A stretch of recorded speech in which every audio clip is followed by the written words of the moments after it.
ভিডিওটা শুনেন। 48 ঘন্টা পার হয়নি, অথচ এই অল্প সময়ের মধ্যেই বিএনপি সরকারের ভেতরের যে রহস্য লুকোনো ছিল সেটা দিনের আলোর মতো পরিষ্কার হয়ে গেছে। সেই রহস্যটা কি সেটা জানতে হলে একটু ধৈর্য ধরতে হবে। অনেকের আশঙ্কা খলিলুর রহমানের মাধ্যমে বিএনপির পররাষ্ট্রনীতি হয়তো এক দেশকেন্দ্রিক হয়ে পড়বে এবং সরাসরি যুক্তরাষ্ট্রের প্রভাব বলয়ে ঢুকে যাবে দেশ। এদিকে এহেন ঘটনায় প্রতিপক্ষের নেতাকর্মীরা বিএনপিকে খোঁচা দিতে ছাড়ছে না, বলছেন দেশ বিক্রি করেই তাহলে ক্ষমতায় আসতে হলো বিএনপিকে। আসসালামু আলাইকুম দর্শক, ভিডিও টাইটেল ও থাম্বনেল দেখে ইতিমধ্যে অনুমান করে ফেলেছেন যে ভিডিওটি কোন বিষয় নিয়ে। দর্শক, এই ভিডিওটিতে সম্প্রতি সময়ে ঘটে যাওয়া কিছু গুরুত্বপূর্ণ তথ্য আপনাদের সাথে শেয়ার করতে যাচ্ছি। তাই তথ্যগুলো বিস্তারিত জানতে ভিডিওটিতে একটি লাইক দিয়ে না টেনে সম্পূর্ণ ভিডিওটি দেখতে থাকুন। কারণ গল্পটা যত এগোবে ততই চমকে উঠবেন আপনি। সড়ক পরিবহন মন্ত্রণালয় থেকে এমন একটা কথা বেরিয়ে এসেছে যেটাকে সোজা বাংলায় বললে দাঁড়ায় চাঁদাবাজির সরকারি ছাড়পত্র। হ্যাঁ, ঠিকই পড়ছেন।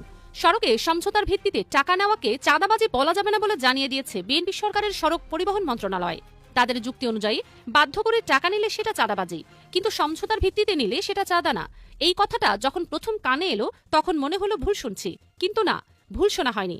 একদম সরকারি মুখ থেকেই এই বয়ান এসেছে। আর এই একটা বয়ানের মধ্য দিয়েই বিএনপি সরকারের আসল রূপটা উন্মোচিত হয়ে গেল।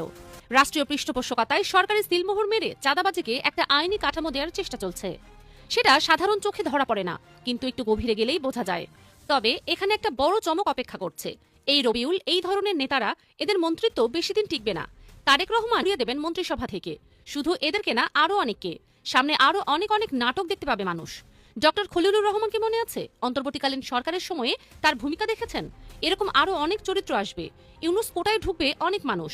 মানে এখানে যেসব মন্ত্রী বসে আছেন, যাদের কোনো যোগ্যতা নেই, শুধু দলীয় আনুগত্যের জোরে মন্ত্রী হয়েছেন, তাদের অনেকেরই চাকরি আসলে আজই শেষ হয়ে গেছে। এখন তাৎক্ষণিকভাবে বাদ দেওয়া হবে না হয়তো, কিন্তু তারেক রহমান রেডমার্ক দিয়ে দিয়েছেন। রবিউলের এই বক্তব্য, সমঝোতার ভিত্তিতে টাকা নিলে চাঁদাবাজি না, এই একটা কথার মধ্য দিয়ে তার মন্ত্রিত্বের মৃত্যু ঘণ্টা বেজে গেছে। হয়তো সময় লাগবে, কিন্তু পরিণতি নির্ধারিত। এবার একটু বড় ছবিটা দেখা যাক। এই যে বিএনপি ক্ষমতায় এলো, এটা কি এমনি এমনি হয়েছে? না, একদম না। এখানে একটা অতি সূক্ষ্ম ইঞ্জিনিয়ারিং কাজ করেছে। ডক্টর ইউনুসের মেটিকিউলাস ডিজাইন অনুযায়ী নির্বাচনের মাধ্যমে বিএনপিকে ক্ষমতায় আনা হয়েছে। এই নির্বাচন সুষ্ঠু ছিল না, সেটা অনেকেই স্পষ্ট করে বলেছেন। এটা ছিল ভারত আওয়ামী লীগ এবং বিএনপির মধ্যে একটা সমঝোতার নির্বাচন। জনগণের ভোটাধিকারকে ইঞ্জিনিয়ারিং করে এই ফলাফল বের করা হয়েছে। যুক্তরাষ্ট্র, ভারত, নানান আন্তর্জাতিক শক্তি বিএনপিকে ক্ষমতায় বসিয়েছে। কিন্তু এমনি এমনি তো আর কেউ ক্ষমতায় বসায় না। বিনিময়ে কি দিতে হয়েছে? বিনিময়ের প্রথম কিস্তি ইতিমধ্যেই দেয়া হয়ে গেছে। সেটা হলো ডক্টর খলিলুর রহমানকে পররাষ্ট্রমন্ত্রী বানানো। এটা নির্লজ্জভাবে লজ্জা শরমের মাথা খেয়ে করা হয়েছে। কারণ একটু সাধারণ জ্ঞান খাটালেই বোঝা যায় যে খলিলুর রহমানকে মন্ত্রী বানালে সরাসরি নির্বাচনী প্রশ্নবিদ্ধ হয়ে যায়, কিন্তু সামলানো যায়নি। শুরুতেই একজনকে না ঢোকালে পরে আরো কাউকে ঢোকানো যেত না। এই খলিলুর রহমান বিএনপির মন্ত্রিসভার ভেতরে বসে লবিং করবেন। ইউনুস গ্রুপের আরো অনেকেই মন্ত্রী পরিষদে ঢোকাবেন। কিভাবে ঢোকাবেন? রবিউলের মতো নেতাদের সরিয়ে। আর রবিউলরা নিজেরাই এই লাথি খাওয়ার লাইন তৈরি করে দিচ্ছেন এই ধরনের আগাম বিতর্কিত বক্তব্য দিয়ে। চাঁদাবাজের লাইসেন্স দিয়ে মন্ত্রণালয় চালানো যাবে কিনা সেটা একটা প্রশ্ন, কিন্তু তারেক রহমান নিজেই তো এদেরকে রাখবেন না। একটু সময় দিন, দেখবেন ইউনুস গ্রুপের অনেকেই ঢুকিয়ে একটা প্রভাব বলয় তৈরি করা হবে। তারপর রাষ্ট্রপতির ক্ষমতা বাড়ানো হবে এবং শেষ পর্যন্ত ইউনুস নিজেই রাষ্ট্রপতি হতে পারেন। এটা শুনতে অবিশ্বাস্য লাগতে পারে, কিন্তু রাজনীতিতে অবিশ্বাস্য বলে কিছুই নেই। কারণ এমনি এমনি তো ক্ষমতা দেওয়া হয়নি বিএনপিকে, তার বিনিময় তো দিতেই হবে। এবার আসা যাক জামায়াতের প্রসঙ্গে। বিএনপি যে পরিমাণ সংখ্যাগরিষ্ঠতা সংসদে পেয়েছে বললে ভুল হবে। যেভাবে নিয়েছে তাতে বিরোধী দলের কোনো দাম নেই। 2/3 মেজরিটি পেলে বিরোধী দলের কোনো চানানা দামও থাকে না। বিএনপি যা চাইবে সেটাই পাশ হবে সংসদে। জামায়াত চিৎকার করেও লাভ নেই। এনসিপি জামায়াত মিলে চেঁচামেচি করেও কোনো লাভ হবে না। পার্লামেন্টের চেয়ার স্পিকারের গায়ে মারলেও কিচ্ছু হবে না, কারণ শেষ পর্যন্ত বিএনপির প্রস্তাবই পাশ হবে। তাহলে জামায়াত চুপচাপ কেন? এখানেই আসল রহস্য। হয়তোবা জামায়াত জানে যে ইউনুস রাষ্ট্রপতি হবেন, তারপর একটু ভারসাম্য আসবে, একটা ভালো কিছু হতে পারে। এটাও হতে পারে যে জামায়াত এই পুরো খেলাটা জেনেও চুপ করে আছে, কারণ তাদেরও কিছু স্বার্থ আছে। একদম জামায়াত কিছুই জানবে না তা কিন্তু না। তো জেনেও চুপ থাকাটা একটা কৌশল হতে পারে। এটা একটা পারসেপশন, তবে রাজনীতিতে পারসেপশনই অনেক সময় বাস্তবতায় পরিণত হয়। এবার ডেইলি স্টারের প্রসঙ্গে আসি। এই খবরটা ডেইলি স্টার প্রকাশ করেছে এবং এই রিপোর্ট করার কারণে যে সাংবাদিক এটা লিখেছেন তার কপালে বিপদ নেমে আসতে পারে। কারণ বিএনপি সরকারের আমলে চাঁদাবাজি নিয়ে রিপোর্ট করা মানে আগুনে হাত দেয়া। সংবাদ স্বাধীনতা কতটুকু থাকবে সেটা এখনই বলা যাচ্ছে না, তবে আলামত ভালো না। হাসিনা সরকারের আমলে প্রথমবারের মতো একজন সাংবাদিককে জেল খাটতে হয়েছিল। এখন সাংবাদিকদের কি অবস্থা হয় সেটা সময় বলে দেবে। তবে ডেইলি স্টার এত বড় সাহস দেখাতে পেরেছে, তার পেছনে একটা কারণ আছে। ভারতের একটা প্রচ্ছন্ন সমর্থন হয়তো এদের পেছনে আছে। কিন্তু সেই ভারতই কিছুদিন পর বিএনপিকে বেকায়দায় ফেলবে। 1.5 বছরের মধ্যে ভারত বিএনপির হাত ছেড়ে দেবে। যে হাত ধরে বিএনপিকে ক্ষমতায় তুলেছে সেই হাতই একদিন ছেড়ে দেবে। তখন আসল মজাটা বুঝবে বিএনপি। এবার আরেকটা চমকের কথা বলি। তারেক রহমানের সরকারে সাবেক শিবিরের কিছু মানুষ ঢুকে পড়েছে, যাদেরকে গুপ্তচর বলা হয়। নজরে পড়েছে 2-4 জন। এদের সরানো যাবে না সহজে। তবে বিএনপির থানা পর্যায় থেকে চাঁদাবাজি করতে করতে যারা মন্ত্রী হয়েছেন তাদের কপালে বিপদ আছে। সেই রকমই একটা ঘটনা আজকে ঘটে গেছে। এখন মূল প্রশ্নে ফিরে আসি। সমঝোতার ভিত্তিতে টাকা নেওয়াটা কি সত্যি চাঁদাবাজি না? উত্তরটা খুব সোজা, এটা সত্য না। সড়কে বিএনপির যেসব কর্মী সমর্থক আছেন, যাদেরকে অনেকে দালাল বলে থাকেন, এদের কোনো চাকরি নেই, কোনো কাজকর্ম নেই। এরা রাজনীতি করে এই রাস্তা থেকে টাকা তুলে খাওয়ার জন্য। তারা যেভাবেই টাকা নিক না কেন সেটা চাঁদাবাজি। সমঝোতার ভিত্তিতে নিলে সেটা সমঝোতা ভিত্তিক চাঁদাবাজি, আর সমঝোতা ছাড়া টাকা নিলে সেটা তো ছিনতাইয়ের পর্যায়ে চলে যায়। জোর করে বাধ্য করে যদি কারো কাছ থেকে টাকা আদায় করেন সেটা তো ছিনতাই, সেটা তো ডাকাতি। বিএনপির নেতারা আসলে চাঁদাবাজি আর ছিনতাইয়ের সংজ্ঞা গুলিয়ে ফেলেছেন। তারা ছিনতাইকে চাঁদাবাজি বলছেন আর আসল চাঁদাবাজিকে বৈধ বলে চালিয়ে দিতে যাচ্ছেন। কিন্তু বাস্তবতা হলো, রাস্তাঘাট থেকে যদি কোনো টাকা আদায় করতে হয় সেটা একটা সরকারি সিস্টেমের মধ্য দিয়ে হতে হবে। টোল হতে পারে, লাইসেন্স ফি হতে পারে। প্রতিদিন গাড়ি বের করলে সরকারকে কত টাকা দিতে হবে সেটা নির্ধারিত থাকবে। এই টাকা সরকার নেবে, প্রশাসন নেবে। যেমন বিদ্যুৎ বিল নেওয়া হয়, অন্যান্য সরকারি ফি নেওয়া হয়, ঠিক সেভাবে একটা পদ্ধতিগত কাঠামো থাকবে। ডিজিটালেও দেওয়া যেতে পারে, কিন্তু বিএনপির দলীয় কর্মীরা সেখানে গিয়ে বসে থেকে সমঝোতা করে টাকা নেবে, এটা কোনো সিস্টেম না, এটা সরাসরি চাঁদাবাজি। তাহলে নিশ্চিতভাবে বোঝা যাচ্ছে যে এখানে প্রকাশ্যে চাঁদাবাজের বৈধতা দেয়া হচ্ছে। এটা একটা জাতীয়তাবাদী চাঁদাবাজ সরকার। দিবালোকের মতো স্পষ্ট হয়ে গেল তাদের আসল উদ্দেশ্য মাত্র 2 দিনের মাথায়। নাগরিক হিসেবে দাবি একটাই, এই মন্ত্রীকে সরাতে হবে। যিনি চাঁদাবাজের বৈধতা দেন তিনি দেশ চালাতে পারেন না। তারপর খলিল টাইপের কাউকে আনেন কিংবা না আনেন সেটা বিএনপির ব্যাপার। যেহেতু দেশ চালাবেন তারা চালান, কিন্তু কোনো চাঁদাবাজকে, চাঁদাবাজের পৃষ্ঠপোষককে, চাঁদাবাজের বৈধতা দানকারীকে মন্ত্রিসভায় দেখতে রাজি না এই দেশের মানুষ।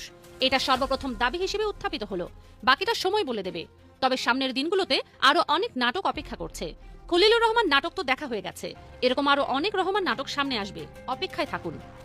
জনাব খলিলুর রহমান নতুন সরকার অর্থাৎ বিএনপি সরকারের পররাষ্ট্রমন্ত্রী। এ নিয়ে দেশবাসী তো আশ্চর্যই, তার চেয়ে বেশি আশ্চর্য খোদ বিএনপির শীর্ষ নেতারাও। চারদিক থেকে প্রশ্নবান, খলিলুর রহমানের মধ্যে এমন কি দেখা গেল যার কারণে ইউনূস সরকারের এই আলোচিত উপদেষ্টাকে পররাষ্ট্রমন্ত্রী করতে হলো তারেক রহমানকে? যা হোক, খলিলুর রহমানকে যে দেশ নিয়ে বারবার পেঁচানো হয়েছে গত 1.5 বছর, বিএনপির শপথের একদিন পরেই দেখা গেল সেই দেশের খোদ প্রেসিডেন্ট অর্থাৎ মার্কিন প্রেসিডেন্ট ডোনাল্ড ট্রাম্প শুভেচ্ছা জানিয়ে বসলেন তারেক রহমানকে। ক্ষমতার চেয়ারে বসে মার্কিন প্রেসিডেন্টের নিজ হাতে সই করা শুভেচ্ছা পাওয়া চারটিখানি কথা নয়। পৃথিবীর যে কোনো দেশের যে কোনো নেতা এমন শুভেচ্ছা পেলে বর্তে যেতেন। কিন্তু বিএনপি মনে হয় এই ঘটনায় বেশি খুশি হতে পারছে না, কারণ এই 2 দিনেই বড় প্রশ্ন উঠে গেছে নতুন সরকারের মন্ত্রিসভার বিরুদ্ধে। পুরো মন্ত্রিসভা নয় বটে, তবে পররাষ্ট্রমন্ত্রীকে নিয়ে যে আলাপ শুরু হয়েছে তাতে আবার কান না দিয়ে উপায় নেই আমজনতার। প্রশ্ন উঠছে, খলিলুর রহমানকেই কেন লাগলো বিএনপির? দলটিতে বা দেশে কি পররাষ্ট্রমন্ত্রী হওয়ার মতো কোনো লোক খুঁজে পেলেন না তারেক রহমান?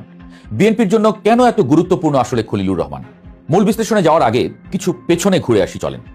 নেত্র নিউজের নির্বাহী সম্পাদক নাজমুল আহসান খলিলুর রহমান সম্পর্কে বেশ কিছু গুরুত্বপূর্ণ তথ্য হাজির করেছেন। খলিলুর রহমান সম্পর্কে তিনি যা বলেছেন তাতে রহস্যের সমাধান অনেকটাই হয়ে যাওয়ার কথা। নাজমুল আহসান যা বলছেন তার সারমর্ম হল, খলিলুর রহমান জীবনে 2 বার এমন রাজনৈতিক পরিবর্তনের কেন্দ্রে এসে দাঁড়িয়েছেন যেগুলো শেষ পর্যন্ত বিএনপির ক্ষমতায় যাওয়ার পথ পরিষ্কার করেছে। 2001 সালে তিনি ছিলেন তৎকালীন তত্ত্বাবধায়ক সরকারের প্রধান উপদেষ্টার ব্যক্তিগত সচিব, যার তত্ত্বাবধানে হওয়া নির্বাচনে বিএনপি বড় ধরনের জয় পায়। সেই সময় থেকেই বিএনপির শীর্ষ পর্যায়ের নেতাদের সাথে তার গভীর সম্পর্ক এবং বিশ্বস্ততা তৈরি হয়। বছরের পর বছর ধরে তিনি নীরবে সেই সম্পর্কগুলো বজায় রেখেছেন। 2 দশকেরও বেশি সময় পর আবারও এক সংকটময় মুহূর্তে ইউনূস সরকারের হাত ধরে তার আবির্ভাব ঘটে। গত বছর যখন অন্তর্বর্তীকালীন সরকারের সাথে বিএনপির সম্পর্কের চরম অবনতি ঘটে, তখন খলিলুর রহমানই লন্ডনে তারেক রহমানের সাথে ডক্টর ইউনূসের বৈঠকের মধ্যস্থতা করেন। ওই বৈঠকেই মোহাম্মদ ইউনূস প্রথমবারের মতো নির্বাচনের একটি সুনির্দিষ্ট সময়সীমা দিতে রাজি হন। বৈঠকের আগে 2 পক্ষের মতপার্থক্য কমানোর জন্য খলিলুর রহমান ব্যক্তিগতভাবে তারেক রহমানের সাথে পৃথকভাবে সাক্ষাৎ করেছিলেন। ইউনূস প্রশাসনের ভেতরে দ্রুত সিদ্ধান্ত নিতে সক্ষম এবং উদ্যোগী কর্মকর্তা হিসেবে খলিলুর রহমান পরিচিতি পান। রোহিঙ্গা সংকট নিরসনে বিশেষ প্রতিনিধি হিসেবে নিয়োগ পেলেও তিনি কেবল মানবিক বিষয়ে নিজেকে সীমাবদ্ধ রাখেননি। ভারত থেকে আসা কথিত অপপ্রচারের ঢেউ মোকাবেলায় তিনি এক কূটনীতিককে দিয়ে একটি কৌশলগত প্রস্তাবনা তৈরি করিয়েছিলেন। তার কর্মতৎপরতা পররাষ্ট্র উপদেষ্টা তৌহিদ হোসেনের ছায়াকে ম্লান করে দিয়েছিল। তৌহিদ হোসেন যখন উচ্চ পর্যায়ের বৈঠক আয়োজন করতে গিয়ে হিমশিম খাচ্ছিলেন, খলিলুর রহমান তখন বার্মিজ আরাকান আর্মির কমান্ডার থেকে শুরু করে ওয়াশিংটন ডিসি পর্যন্ত নিজের নেটওয়ার্ক গড়ে তুলেছিলেন। ওয়াশিংটনে এক সফরে খলিলুর রহমান হোয়াইট হাউসে ইলন মাস্কের সাথে দেখা করেন। এরপর তিনি ইউনুসকে বাংলাদেশে স্টারলিংকের জন্য নিয়ন্ত্রক সংস্থার অনুমোদন দ্রুত করার ব্যাপারে রাজি করান। ধারণা করা হয় ট্রাম্প বলয়ে ইতিবাচক ভাবমূর্তি তৈরির লক্ষ্যই এই পদক্ষেপ নেওয়া হয়েছিল। সম্প্রতি যুক্তরাষ্ট্র সফরের সময় তিনি বাণিজ্য সংক্রান্ত এক সরকারি বিবৃতিতে শেষ মুহূর্তে একটি লাইন জুড়ে দেন, যেখানে উল্লেখ করা হয় বাংলাদেশ যুক্তরাষ্ট্রের তত্ত্বাবধানে গাজায় সৈন্য পাঠানোর বিষয়টি বিবেচনা করবে। এছাড়া মার্কিন তুলা আমদানির শর্তে বাংলাদেশের তৈরি পোশাক রপ্তানিকে শুল্কমুক্ত করার একটি ধারা নিশ্চিত করতে তিনি বড় ভূমিকা রাখেন। জাতিসংঘের সাবেক এই কর্মকর্তা গত বছরের এপ্রিলে জাতিসংঘের মহাসচিবকে ঢাকায় আনার পেছনে মূল কারিগর ছিলেন। তিনি রাখাইন রাজ্যের বড় অংশ নিয়ন্ত্রণকারী আরাকান আর্মির সাথে সরাসরি ভিডিও কনফারেন্সের আয়োজন করেছিলেন। এক মাস পর ব্যাংককে তিনি কৌশল পরিবর্তন করে মিয়ানমারের পররাষ্ট্রমন্ত্রী থান সুয়ের সাথে দেখা করেন। খলিলুর রহমান সেখানে দরকষাকষির সুযোগটি বুঝতে পারেন এবং মিয়ানমারের মন্ত্রীকে জনসম্মুখে রোহিঙ্গা শব্দটি ব্যবহার করতে বাধ্য করেন। একই সম্মেলনে তিনি ভারতের প্রভাবশালী জাতীয় নিরাপত্তা উপদেষ্টা অজিত দোভালের সাথে যোগাযোগের পথও প্রশস্ত করেন। খলিলুরের উপর ইউনুসের নির্ভরশীলতা নাকি মাঝে মাঝে প্রশ্রয়ের পর্যায়ে চলে যেত। একসময় স্বরাষ্ট্র উপদেষ্টা জাহাঙ্গীর আলম চৌধুরী যখন পদত্যাগের ইচ্ছা প্রকাশ করেন, ইউনুস সেই দপ্তরটিও খলিলুরকে দেওয়ার কথা ভেবেছিলেন। তবে জামায়াতে ইসলামীর আপত্তির মুখে শেষ পর্যন্ত ইউনুস পিছু হটেন। এই ঘটনাটি বিএনপির ভেতরে খলিলুর রহমানের অবস্থান আরও মজবুত করেছে। যে দলটি একসময় তার বিদেশি নাগরিকত্ব এবং বাইরের শক্তির প্রতি আনুগত্যের দোহাই দিয়ে তার পদত্যাগ দাবি করেছিল, আজ তারাই তাকে পররাষ্ট্রমন্ত্রী পদে উন্নীত করেছে। তিনি এমন একজনকে নিজের পাশে রাখছেন যিনি অস্থিতিশীল মার্কিন প্রশাসনের অলিগলি চেনেন এবং সম্ভবত এর মাধ্যমে তিনি সামরিক বাহিনীর কাছ থেকে এক ধরনের স্বাধীন অবস্থানের জানানো দিচ্ছেন।